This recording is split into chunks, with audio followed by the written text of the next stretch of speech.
Hello students, welcome to law excellence IAS academy. ముందుగా అందరికీ విజయదశమి శుభాకాంక్షలు. మరి ఆయుధ పూజ సందర్భంగా మనకి హిందూ పేపర్ అన్నటువంటిది పబ్లిష్ అవ్వదు, బట్ ఆర్టికల్స్ అనేవి వస్తాయి. కాబట్టి ఎలాగో మనకి సండే న్యూస్ అనాలిసిస్ అనేది ఉండదు, కాబట్టి ఆ ఆర్టికల్స్ గురించి ఇవాళ తెలుసుకుందాం. సో అక్టోబర్ 12వ తేదీకి సంబంధించి ఆర్టికల్స్ చూద్దాం. ఇవాళ మన ఫస్ట్ ఆర్టికల్ చూడండి. సిగ్నల్ ఫెయిల్యూర్ జరగటం వల్ల చెన్నై దగ్గర ఒక ట్రైన్ అన్నటువంటిది గూడ్స్ ట్రైన్ని ఢీకొనడం జరిగింది. దాంతో డీరైలింగ్ అన్నటువంటిది జరిగింది. మరి దీన్ని మనం ఏ సబ్జెక్ట్కి లింక్ చేసుకుంటాం? గవర్నెన్స్ కింద లింక్ చేసుకుంటాము. మరి ఈ మధ్య మన భారతదేశంలో ఇలా ట్రైన్ యాక్సిడెంట్స్ అన్నటువంటివి పెరుగుతూనే ఉన్నాయి. ఈ నేపథ్యంలో మనకి రైల్వే యాక్సిడెంట్స్ వెనుక ఉండేటటువంటి రీజన్స్ ఏంటి అన్నటువంటిది తెలియాలి. చూడండి, ఎన్ని టైప్స్ ఆఫ్ డిజాస్టర్స్ అన్నటువంటి రైల్ యాక్సిడెంట్స్కి సంబంధించి జరుగుతాయో. కొలిజన్స్ అన్నటువంటివి జరగచ్చు, ట్రైన్లో ఫ్లాష్ ఫ్లడ్స్ వచ్చినప్పుడు ఇబ్బందులు అన్నటువంటివి వస్తాయి. డీరైల్మెంట్ అంటే ఏంటి? పట్టాలు తప్పడం అన్నటువంటిది జరుగుతుంది. ట్రైన్ అన్నటువంటి సైక్లోన్ వచ్చినప్పుడు ఆ ట్రైన్ వాష్ అవే అవ్వడం కావచ్చు. అలాగే ఎక్స్ప్లోజివ్స్ క్యారీ చేస్తున్నప్పుడు ఆ ట్రైన్ అన్నటువంటిది డీరైల్మెంట్ అవ్వచ్చు. ఇలాగా వివిధ కారణాలు అన్నటువంటివి ఉంటాయి. బట్ రీజన్స్లో మెయిన్ రీజన్ వచ్చేసరికి డీరైల్మెంట్ అన్నటువంటిదే. ఈ డీరైల్మెంట్ జరగటం ద్వారా మనం చూసుకుంటే చాలా ట్రైన్ డిజాస్టర్స్ అన్నటువంటి వస్తున్నాయి. 2022లో controller and auditor general report ఏమని చెప్పింది? అవుట్ ఆఫ్ 10 ఈ రైల్వే యాక్సిడెంట్స్లో 7 ఈ డీరైల్మెంట్ వల్లే జరుగుతోంది అన్నట్టుగా. ఇది కాకుండా హ్యూమన్ ఎర్రర్స్ అన్నటువంటివి ఉంటాయి. అంటే ఏంటి?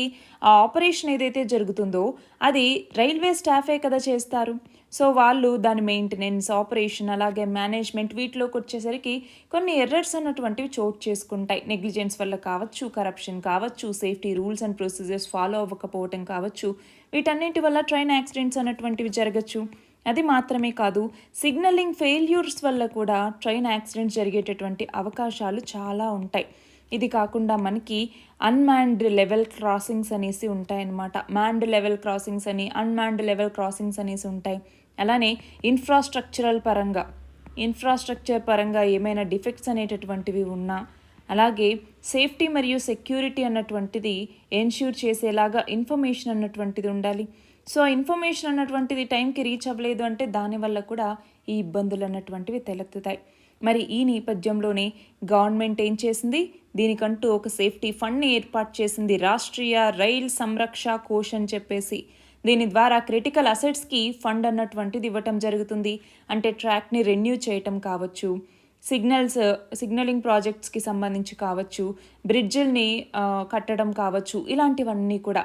ఇది కాకుండా ఏంటి?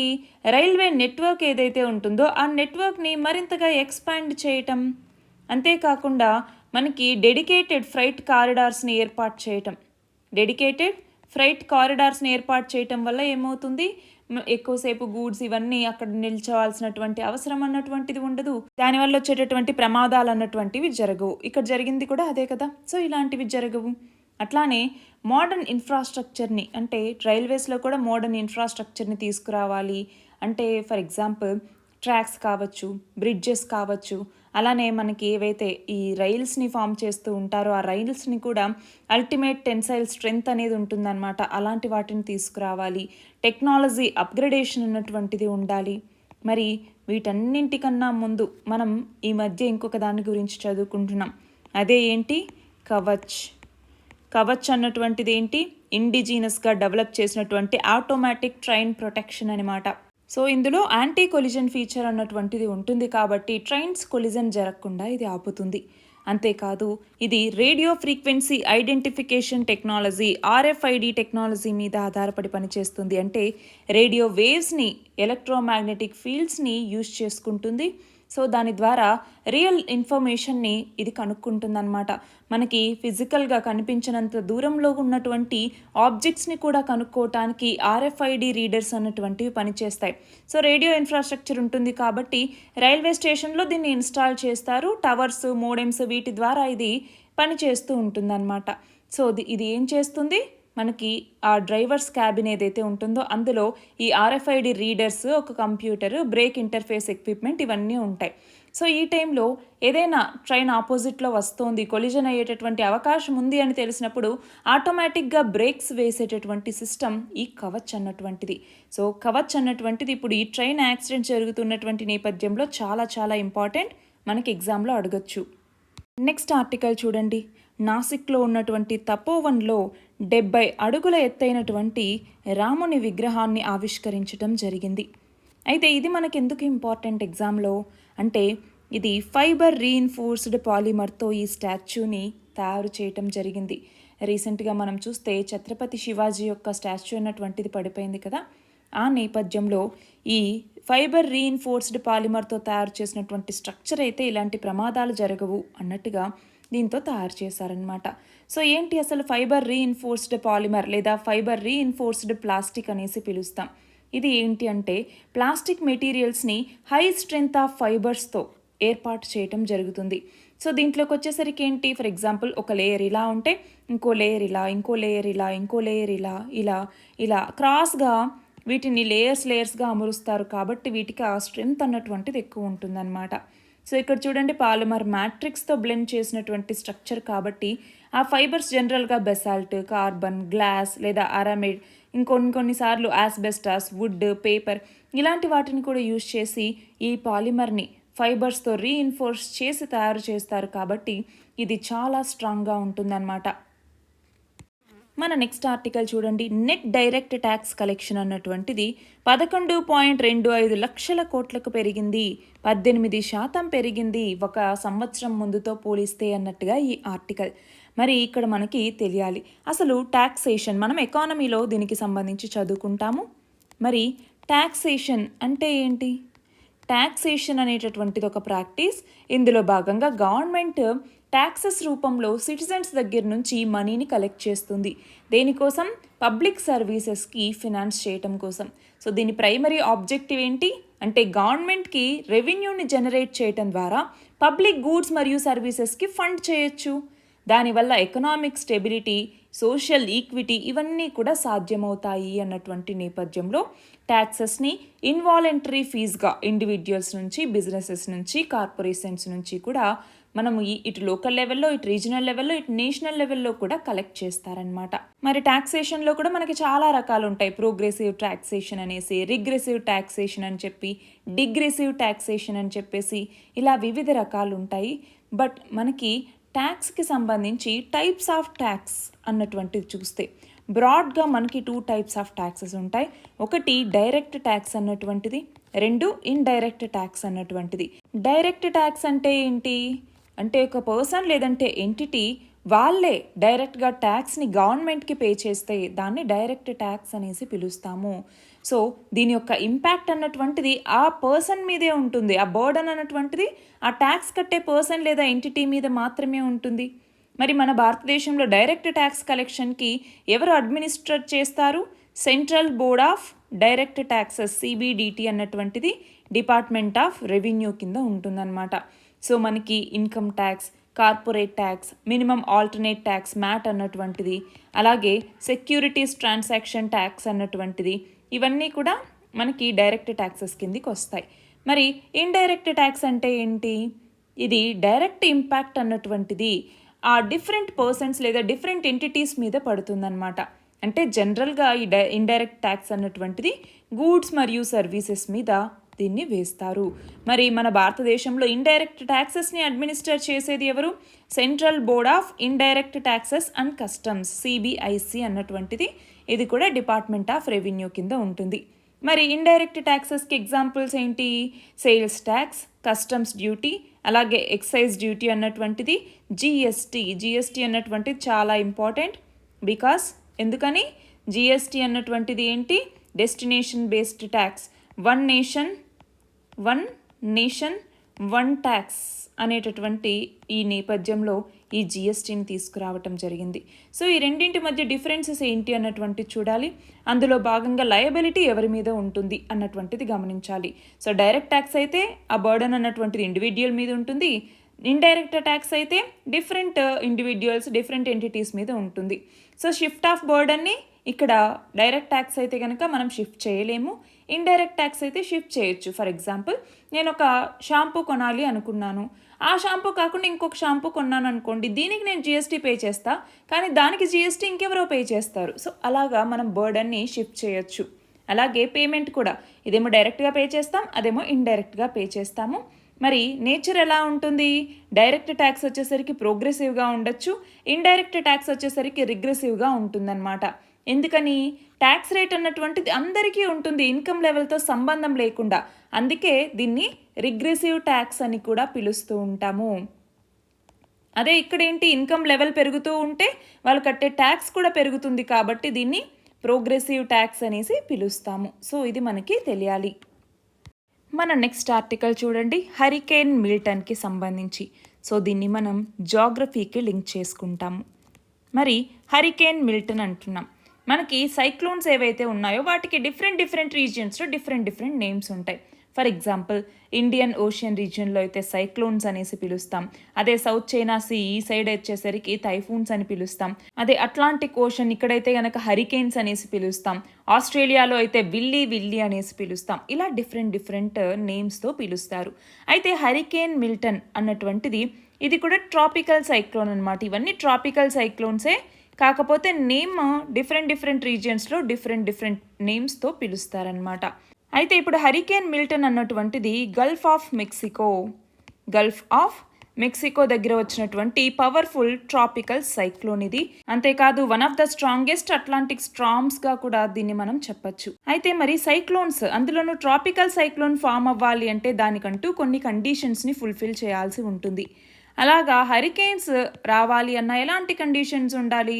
ఒకటి, సీ సర్ఫేస్ టెంపరేచర్ అన్నటువంటిది ఎక్కువగా ఉండాలి. సో ఇంటెన్సిఫికేషన్కి కావాల్సినటువంటి ఎసెన్షియల్ ఎనర్జీని ఇదే ప్రొవైడ్ చేస్తుందన్నమాట. ఇది కాకుండా వర్టికల్ విండ్ షియర్ అంటాం, సో దీని ద్వారా ఏమవుతుంది, ఆ స్ట్రామ్స్ అన్నటువంటివి మరింత ఎఫెక్టివ్గా గ్రో అవ్వటానికి ఇది ఉపయోగపడుతుంది. అలాగే వామ్ వాటర్ అన్నటువంటివి ఉంటాయి. సెలెనిటీ అన్నటువంటి తక్కువగా ఉందనుకోండి, ఎస్పెషల్లీ ఈ యొక్క హరికేన్స్కి సంబంధించి సెలెనిటీ తక్కువగా ఉంటే, మాయిశ్చర్ అవైలబిలిటీ అన్నటువంటిది కంపల్సరీగా ఉంది అంటే దానివల్ల మరింతగా స్ట్రామ్ అన్నటువంటిది పెద్దదవుతుంది. అంతేకాదు ఎక్కువ థండర్ స్టార్మ్స్ అన్నటువంటివి రావటం వల్ల సర్క్యులేషన్ అన్నటువంటిది పెరుగుతుంది, స్ట్రెంగ్త్ అన్నటువంటిది మరింత ఎక్కువగా పెరుగుతుంది. సో ఇంకా గమనించాల్సింది ఏంటి అంటే, గ్లోబల్గా ఈ క్లైమేట్ చేంజ్ వల్ల టెంపరేచర్స్ పెరిగే కొద్దీ ఎక్కువ హరికేన్స్, సైక్లోన్స్ లాంటివన్నీ వస్తూ ఉన్నాయి. సో ర్యాపిడ్ ఇంటెన్సిఫికేషన్ అన్నటువంటిది ఇప్పుడు జరుగుతోంది గత 40 సంవత్సరాల్లోనే. సో దాన్ని కూడా మనం క్లైమేట్ చేంజ్కి లింక్ చేసుకుంటాం. సో ఇది హ్యూమన్ ఇండ్యూస్డ్ క్లైమేట్ చేంజ్ అన్నటువంటిది నార్మల్గా జరుగుతుంది, కానీ ఇది human induced climate change. So దీనివల్లనే ఇప్పుడు వీటన్నింటి ఇంటెన్సిఫికేషన్ అన్నటువంటిది పెరుగుతోంది. సైక్లోన్స్ ఎక్కువ వస్తున్నాయి, వరదలు ఎక్కువ వస్తున్నాయి, అలాగే మనం చూస్తే ఈ కరువులు అన్నటువంటివి ఎక్కువ వస్తూ ఉన్నాయి, మంచు కరగడం అన్నటువంటిది జరుగుతోంది, డిసీజ్ ఎక్కువ వస్తున్నాయి. సో వీటన్నిటికీ కూడా మళ్ళీ మనం క్లైమేట్ చేంజ్కి ఎన్వైరన్మెంట్లో లింక్ చేసుకుంటాం. మన నెక్స్ట్ ఆర్టికల్ చూడండి, హేమా కమిటీ రిపోర్ట్ అన్నటువంటిది. దేనికి సంబంధించింది ఇది? మలయాళం ఫిల్మ్ ఇండస్ట్రీకి సంబంధించింది. సో దీన్ని మనం దేని కింద చదువుకుంటాము? ఇండియన్ సొసైటీలో ఇష్యూస్ రిలేటెడ్ టు ఉమెన్ అన్నటువంటి టాపిక్ కింద చదువుకుంటాం. అయితే ఈ హేమా కమిటీ రిపోర్ట్ అన్నటువంటిది ఏమని చెప్పింది? సెక్షువల్ అబ్యూస్ అన్నటువంటిది జరుగుతోంది, జెండర్ డిస్క్రిమినేషన్ ఉంది, అలాగే ఉమెన్ పట్ల ఇన్హ్యూమన్ ట్రీట్మెంట్ని చూపిస్తూ ఉన్నారు మలయాళం ఫిల్మ్ ఇండస్ట్రీలో అన్నట్టుగా జస్టిస్ హేమా కమిటీ రిపోర్ట్ అన్నటువంటిది ఇప్పుడు చెప్పిందనమాట. మరి ఈ నేపథ్యంలో మనకి ఈ కమిటీ రిపోర్ట్ యొక్క హైలైట్స్ ఏంటి అన్నటువంటిది తెలియాలి. చూడండి, సెక్షువల్ హరాస్మెంట్ అన్నటువంటిది ఉంది, కాస్టింగ్ కౌచ్ అన్నటువంటిది ఉంది. కాస్టింగ్ కౌచ్ అంటే ఏంటి? ఆడపిల్లల్ని అవకాశాల కోసం పడక గదిలోకి పిలవటం లాంటివన్నమాట. అలాగే వల్గర్ కామెంట్స్ అన్నటువంటివి ఉంటాయి, సరైనటువంటి ఫెసిలిటీస్, వాష్రూమ్ ఫెసిలిటీస్ కూడా అందించట్లేదు. రెట్రిబ్యూషన్ యొక్క ఫియర్ అన్నటువంటిది చాలామంది ఉమెన్లో ఉంటుంది. దానివల్ల ఏంటి అంటే వాళ్ళు హరాస్మెంట్ జరిగినా కూడా బయటికి చెప్పుకోలేకపోతూ ఉన్నారు, ఎమోషనల్ ట్రామాకి గురవుతూ ఉన్నారు. అంతేకాదు మేల్ డామినేటెడ్ మాఫియా యొక్క ఇన్ఫ్లుయెన్స్, చెప్పాలి అంటే క్రిమినల్ ఇన్ఫ్లుయెన్స్ అన్నటువంటిది కూడా ఇక్కడ ఉంది. కొన్నిసార్లు లిక్కర్, డ్రగ్స్ కావచ్చు, అలాగే హోటల్ డోర్స్ని ఫిమేల్ ఆర్టిస్టులు ఎవరైనా వస్తే ఊరికే నాక్ చేస్తూ ఉండటం కావచ్చు. అలాగే ఇక్కడ మనం గమనించాలి, మేల్ మాఫియా అంటే ఏంటి? ఇన్ఫ్లుయెన్షియల్ యాక్టర్స్, ప్రొడ్యూసర్స్ ఎవరైతే ఉంటారో వాళ్ళు సేఫ్గా వాళ్ళ పరిధిలో ఉంటూ, సో వాళ్ళు ఏ అపోజిషన్ వచ్చినా కూడా వాళ్ళని సప్రెస్ చేస్తూ ఉంటారు. ఇవన్నీ జరుగుతూ ఉన్నాయి. అంతేకాదు కాన్సిక్వెన్సెస్ కూడా భయపడి చాలామంది సెక్షువల్ హరాస్మెంట్ జరుగుతూ ఉన్నా కూడా బయట పెట్టట్లేదు. ఇంకొంతమందికి బేసిక్ ఫెసిలిటీస్ అన్నటువంటివే ఉండట్లేదు. ప్రాపర్ టాయిలెట్స్ ఉండవు, డ్రెస్ చేంజింగ్ రూమ్స్ అన్నటువంటివి ఉండవు. దానివల్ల చాలా హెల్త్ రిస్క్లకి వీళ్ళు గురవుతూ ఉన్నారు. ఇదే కాదు, జెండర్ పే డిస్పారిటీ అన్నటువంటిది ఉంది. అంటే ఏంటి, రిటర్న్ కాంట్రాక్ట్స్ లేకపోతే అప్పుడు చాలా జెండర్ పే ఈ గ్యాప్ అన్నటువంటిది వస్తుంది. దానివల్ల చాలామంది ఉమెన్ అఫెక్ట్ అవుతూ ఉన్నారు. అంతేకాకుండా సైబర్ థ్రెట్స్ అన్నటువంటివి జరుగుతూ ఉన్నాయి. డిఫమేషన్ కావచ్చు, సైబర్ బులీయింగ్ కావచ్చు, అలాగే వల్గర్ కామెంట్స్ చేయటం కావచ్చు, ఇమేజెస్, వీడియోస్ లాంటి వాటిని ఇష్టం వచ్చినట్టుగా వాటిని ఎక్స్ప్లిసిట్ చేస్తూ థ్రెటనింగ్ మెసేజెస్ పంపించటం కావచ్చు.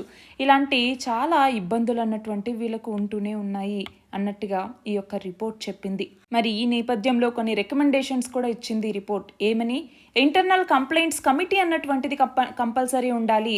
Sexual harassment of women at work place act అనేసి ఉంది, 2013లో తీసుకొచ్చాం. సో దీని ప్రకారం ఇంటర్నల్ కంప్లైంట్స్ కమిటీ అన్నటువంటిది ఏర్పాటు చేయాలి. అలాగే ఇండిపెండెంట్ ట్రిబ్యునల్ అన్నటువంటిది ఉండాలి. ఇన్ కెమెరా ప్రొసీడింగ్స్ అన్నటువంటివి అందులో జరగాలి. అంతేకాదు ప్రతి వర్క్కి సంబంధించి సినిమా ఇండస్ట్రీలో రిటర్న్ కాంట్రాక్ట్స్ అన్నటువంటివి ఉండాలి. అలాగే జెండర్ అవేర్నెస్ ట్రైనింగ్ ప్రోగ్రామ్ అన్నటువంటిది జరగాలి. ఉమెన్ని ప్రొడ్యూసర్ రోల్స్లోకి కూడా తీసుకోవాలి. సో జెండర్ జస్టిస్ అన్నటువంటిది థీమాటికల్గా రావాలి, ఇటు ప్రొడక్షన్ ప్రాసెస్లో కూడా రావాల్సి ఉంటుంది అన్నట్టుగా ఈ యొక్క రిపోర్ట్ కొన్ని సజెషన్స్ ఇచ్చిందనమాట. మన నెక్స్ట్ ఆర్టికల్ చూడండి. మన భారత ప్రధాని నరేంద్ర మోదీ రీసెంట్గా 21st ఏషియాన్ ఇండియా సమ్మిట్లో పాల్గొనటం జరిగింది. ఏషియాన్ ఇండియా సమ్మిట్ ఇది మాత్రమే కాకుండా 19th ఈస్ట్ ఏషియా సమ్మిట్లో కూడా పాల్గొన్నారు. మరి ఈ 19th ఈస్ట్ ఏషియా సమ్మిట్లో పాల్గొన్నప్పుడు ప్రధాని నరేంద్ర మోదీ ఏ ప్రాబ్లమ్స్కి సొల్యూషన్స్ అన్నటువంటివి బ్యాటిల్ ఫీల్డ్లో దొరకవు అన్నట్టుగా చెప్పటం జరిగింది. సో మళ్ళీ ఒకసారి శాంతి వైపుగా అడుగులు వేయాలి అన్నట్టుగా ఈయన సూచించారనమాట. మరి ఈ నేపథ్యంలో మనకి ఏషియాన్ కంట్రీస్ తెలుసు, మనం లాస్ట్ 2 days నుంచి కూడా మనం చదువుకుంటూనే ఉన్నాం. ఏషియాన్లో ఎన్ని దేశాలు ఉన్నాయి? 10 దేశాలు ఉన్నాయి. అది కాకుండా ఏషియాన్ ప్లస్ అనేసి ఇంకొక గ్రూపింగ్ ఉంది. ఈ ఏషియాన్ ప్లస్లోకి వచ్చేసరికి అదనంగా ఇంకొక 6 దేశాలు ఇందులో భాగస్వాములుగా ఉన్నాయి. అందులో ఇండియా కూడా ఒకటి. అయితే ఇక్కడ మనం గమనించాలి, మన ప్రధాని నరేంద్ర మోదీ యురేషియాలోను వెస్ట్ ఏషియాలో కూడా పీస్ అన్నటువంటిది ఉండాలి. అంటే ఇటు రష్యా ఉక్రెయిన్ వార్కి సంబంధించి, ఇటు ఇజ్రాయెల్ మరియు హమాస్ వార్కి సంబంధించి కూడా పీస్ అంటే శాంతియుతంగా చర్చలు జరపటం ద్వారానే ఈ యుద్ధానికి ముగింపు పలకాలి అన్నట్టుగా మాట్లాడారు. అంతేకాదు మన ప్రపంచంలో ఏవైనా conflicts different parts of the వరల్డ్లోకి వస్తే అవి చాలా ఎక్కువ ఇంపాక్ట్ అన్నటువంటిది గ్లోబల్ సౌత్లో ఉన్నటువంటి కంట్రీస్ మీదే కనపడుతోంది అన్నట్టుగా చెప్పటం జరిగింది. మరి గ్లోబల్ సౌత్ అంటే ఏంటి? మన ప్రపంచంలో సగాన్ని మనం కట్ చేసినప్పుడు పైన ఉన్నటువంటిది గ్లోబల్ నార్త్, కింద ఉన్నటువంటిది గ్లోబల్ సౌత్ అనుకుంటూ ఉంటాం. కానీ ఆస్ట్రేలియా అన్నటువంటిది గ్లోబల్ సౌత్ కిందికి రాదు, ఇది గ్లోబల్ నార్త్ కిందికే వెళ్తుందన్నమాట. సో గ్లోబల్ సౌత్ని గ్లోబల్ నార్త్ని సపరేట్ చేసేటటువంటి లైన్ పేరుని బ్రాండిట్ లైన్ అనేసి పిలుస్తూ ఉంటాం. సో గ్లోబల్ సౌత్లో ఉన్నటువంటివి కొంతవరకు పూర్ కంట్రీస్, గ్లోబల్ నార్త్లో ఉన్నటువంటివేమో రిచ్ కంట్రీస్ అన్నట్టుగా కేటగరైజ్ చేస్తారు. సో మన భారతదేశం గ్లోబల్ నార్త్లో ఉందా, గ్లోబల్ సౌత్లో ఉందా? గ్లోబల్ సౌత్లో ఉంది. నెక్స్ట్ ఆర్టికల్ చూడండి. నోబెల్ పీస్ ప్రైజ్ అన్నటువంటిది ఎవరికి వచ్చింది? 2024 గాను జపనీస్ ఆర్గనైజేషన్ అయినటువంటి నిహాన్ హిడెన్క్యో ఈ ఆర్గనైజేషన్కి వచ్చింది. ఎందుకని అంటే వీళ్ళు న్యూక్లియర్ వెపన్ ఫ్రీ వరల్డ్ని ఏర్పాటు చేయాలి అన్నట్టుగా ఈ సంస్థ చేస్తున్నటువంటి కృషిని గుర్తించి ఈ సంవత్సరం నోబెల్ శాంతి బహుమతిని ఈ ఆర్గనైజేషన్కి ప్రకటించారనమాట. సో ఈ సంస్థ ఏం చేస్తోంది? మనకి 1945లో హిరోషిమా అలాగే నాగసాకి August 6th అలాగే August 9th ఈ 2 రోజుల్లో ఒకటి హిరోషిమా ఇంకొకటి నాగసాకి మీద బాంబు దాడులు, న్యూక్లియర్ బాంబు దాడులు అమెరికా చేయటం జరిగింది. సో అందులో ప్రాణాలతో ఎవరైతే ఉన్నారో వాళ్ళు ఈ ఆర్గనైజేషన్ని స్టార్ట్ చేశారు. వీళ్ళు ప్రపంచాన్ని ఇప్పుడు అణ్వాయుధ రహిత ప్రపంచంగా మార్చాలి అన్నటువంటి ఉద్దేశంతో విట్నెస్ టెస్టిమోనీస్ చేస్తూ న్యూక్లియర్ వెపన్స్ని ఇంకెప్పుడూ ప్రపంచంలో యూజ్ చేయకూడదు అన్నటువంటి దాని మీద అవేర్నెస్ని కల్పిస్తూ ఉన్నారు. మన నెక్స్ట్ ఆర్టికల్ చూడండి. ఇండియాస్ ఫస్ట్ ఓకో హోటల్ అన్నటువంటిది స్టార్ట్ అయింది. సో దీన్ని మనం కరెంట్ అఫైర్స్ కింద చదువుకుంటాం, ఇంకా చెప్పాలంటే ఎన్వైరన్మెంట్కి లింక్ చేసుకుంటాం అనమాట. సో ఇండియాస్ ఫస్ట్ ఓకో హోటల్. ఓకో అంటే ఏంటి? ఓకో అంటే లాటిన్ వర్డ్ అనమాట. ఇది టు ఇన్వైట్ అనేసి అర్థం. సో ప్రకృతికి దగ్గరగా జీవించడం కోసం ఈ ఓకో హోటల్ అన్నటువంటి దాన్ని స్టార్ట్ చేశారు. ఎక్కడ? జిమ్ కార్బెట్లో ఈ ఫస్ట్ ఓకో హోటల్ని ఏర్పాటు చేయడం ద్వారా ఇక్కడ చూడండి మౌంటైన్ రెయిన్స్, ఫారెస్ట్ ఫ్రాగ్రెన్స్, అలాగే బర్డ్స్ యొక్క సింఫోనీ వీటి మధ్య మనం స్టే చేయటం కోసం ఈ ఓకో హోటల్ అన్నటువంటిది ప్రారంభించారు.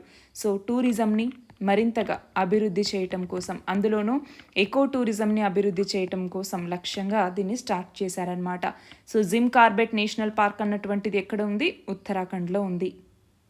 మన లాస్ట్ ఆర్టికల్ చూడండి. ఇండస్ట్రియల్ అవుట్పుట్ అన్నటువంటిది ఆగస్ట్లో 0.1% తగ్గింది, బట్ మ్యానుఫ్యాక్చరింగ్ అవుట్పుట్ 1% పెరిగింది అన్నట్టుగా చెప్తూ ఉన్నారు. సో దీన్ని మనం ఎకానమీలో చదువుకుంటాము. సో ఇక్కడ ఇండస్ట్రియల్ అవుట్పుట్కి సంబంధించిన ఇండెక్స్ ఏంటి? ఇండెక్స్ ఆఫ్ ఇండస్ట్రియల్ ప్రొడక్షన్ లేదా ఐఐపి అనేసి పిలుస్తూ ఉంటాం. ఏంటి ఇండెక్స్ ఆఫ్ ఇండస్ట్రియల్ ప్రొడక్షన్ అంటే? ఇది దేనిని సూచిస్తుంది? దేనికోసం దీన్ని తీసుకొచ్చారు అంటే ఇది ఒక ఇండికేటర్ అన్నమాట. మనకి మన భారతదేశంలో ఒక గివెన్ పీరియడ్లో ఇండస్ట్రియల్ ప్రొడక్ట్స్ ఎంత ప్రొడక్షన్ అన్నటువంటిది, ఎంత వాల్యూమ్లో చేంజ్ అన్నటువంటిది వచ్చింది అని మెజర్ చేయడానికి ఇది ఉపయోగపడుతుంది. సో దీన్ని పబ్లిష్ చేసేది ఎవరు? నేషనల్ స్టాటిస్టికల్ ఆఫీస్ ప్రతి మంత్ దీన్ని పబ్లిష్ చేస్తుంది. దీని కింద మనకి బ్రాడ్ సెక్టార్స్ అనేసి, యూజ్ బేస్డ్ సెక్టార్స్ అనేసి ఇలా డిఫరెంట్ ఉన్నాయి. 2011-12ని బేస్ ఇయర్గా తీసుకుని ఇది క్యాలిక్యులేట్ చేస్తారనమాట. మరి దీని యొక్క సిగ్నిఫికెన్స్ ఏంటి అంటే government agencies, for example ministry of finance, reserve bank of India, ఇవన్నీ తన యొక్క పాలసీ మేకింగ్ పర్పసెస్కి దీన్ని యూజ్ చేసుకుంటాయి. అంతేకాదు మనకి క్వార్టర్లీ కావచ్చు లేదా అడ్వాన్స్ జీడిపి ఎస్టిమేట్స్ చేస్తూ ఉంటారు కదా, దానికి కూడా ఇది చాలా రిలవెంట్ అనమాట. మరి ఈ ఇండెక్స్ ఆఫ్ ఇండస్ట్రియల్ ప్రొడక్షన్లో కోర్ సెక్టార్స్ అనేసి ఉంటాయి. కోర్ సెక్టార్స్ అనేసి ఎన్ని ఉంటాయి? 8 కోర్ సెక్టార్స్ ఉంటాయన్నమాట. ఎందుకు 8 వీటిని కోర్ సెక్టార్స్ అని పిలుస్తున్నామంటే మొత్తం వీటన్నింటిలోనూ 40% కాంట్రిబ్యూషన్ కేవలం ఈ 8 సెక్టార్స్ నుంచే వస్తుంది. అందుకే దీనికి కోర్ సెక్టార్స్ అనేసి పేరు పెట్టారు. ఏంటి ఆ కోర్ సెక్టార్స్? ఒకటి రిఫైనరీ ప్రోడక్ట్స్, రెండవది వచ్చేసరికి ఎలక్ట్రిసిటీ విద్యుత్, మూడవది వచ్చేసరికి స్టీల్, నాలుగవది వచ్చేసరికి కోల్, ఐదవది వచ్చేసరికి క్రూడ్ ఆయిల్, ఆరవది వచ్చేసరికి న్యాచురల్